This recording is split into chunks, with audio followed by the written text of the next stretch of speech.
It's been over 45 years since the Braves left Milwaukee, but their legacy still lives on in a new book. Dennis Crosby recently chatted with one of the authors.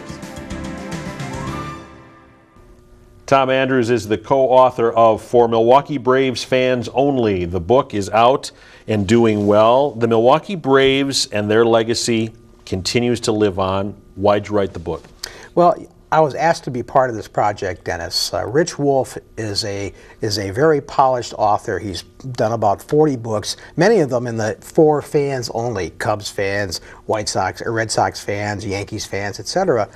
And he contacted me because my story really is the stories told in this book. I grew up living in Menomonee Falls. I grew up with the Milwaukee Braves.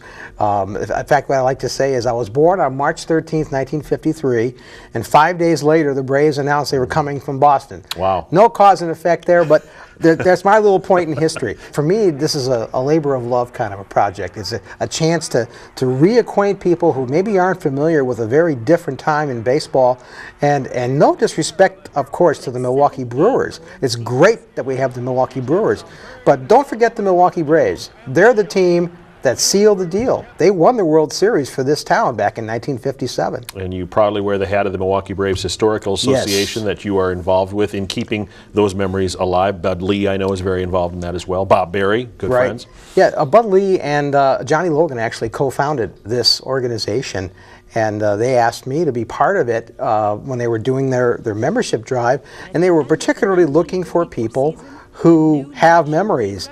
Remember going to County Stadium. Remember how beautiful the green grass was at the ballpark. You know, remembering the teepee where Chief Nakahoma was in center field, and that poor guy. They had so much power in that lineup. They'd hit so many home runs. He had to do a war dance around the teepee every time they had a home run. And he had the smoke coming out of the top, and that was a beautiful, beautiful sight. It was an innocent time. You know. Was everything perfect? Of course not. But you tend to, you look through the lens of history and you look back at how the game has changed. And these guys were regular guys, man. I mean, they had day jobs in the off season, so they worked where your dad worked. They shopped where we shopped. Not uncommon to go to the grocery store and run into Eddie Matthews or Joe Torre or Del Crandall. I mean, these guys, they were part of our community.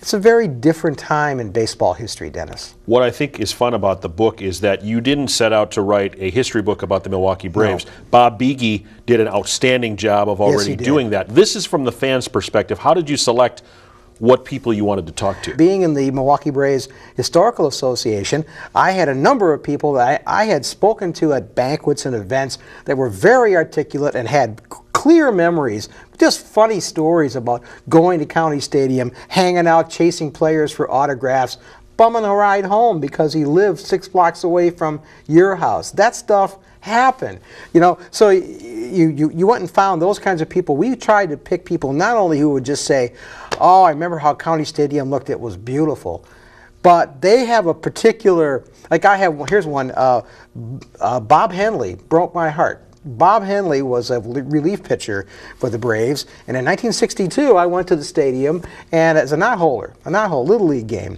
and we'd give 50 cents from the Menomonee Falls to the stadium was your bus ride to and from and your ticket to the game.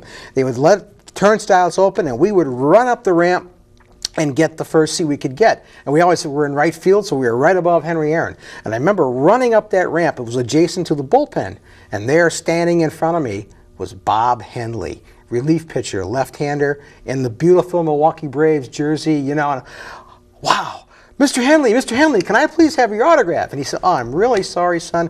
I can't do that now. I got to get into the bullpen. But I'll tell you what, meet me here after the game, and I'll sign your baseball for you. Oh, great.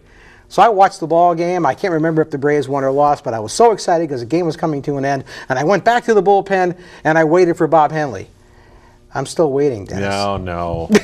So my hope, my secret hope is that Bob Henley, I believe is still alive, gets a copy of this book. Bob, you need to sign my baseball, buddy. I love reading and hearing about the Braves, particularly about the 50s. What is always so sad to me is how this romance ended in 1965 and really the couple of years leading up to that. For those younger viewers watching, Tom, what happened? I think, this is my own opinion now, but I think the Braves made a couple of very big tactical errors. Lou Paridi. Number one, he was afraid of this newfangled piece of technology called television. All right? Other teams were starting to pick it up. He didn't want to televise any games because he was afraid that the attendance would start to suffer at the ballpark.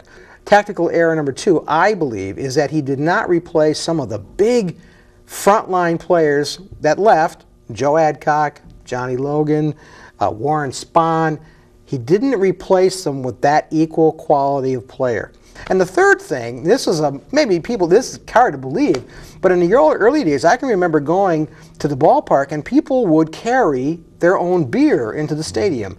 6-pack, 12-pack, case. I can remember guys coming into the ballpark with a case of beer. Well, the Braves decided, you know, hey, there's the advent of concessions. You can't bring your own beer in. In any other town, everybody understood that, but Milwaukee was the beer capital of the world. A lot of people took offense to that, so they irritated the fans, watered down the product, and then most of all, ignored the future, television. Tom, where can they find the book? They can find the book all over Milwaukee at a number of retailers, Burkhardt Sporting Goods, Sports World at 124th and North. There's a bookstore in Mequon called Next Chapter Bookshop, Fan Appreciation at Brookfield Square. Also, we have a website, bravesfansonly.com, bravesfansonly.com.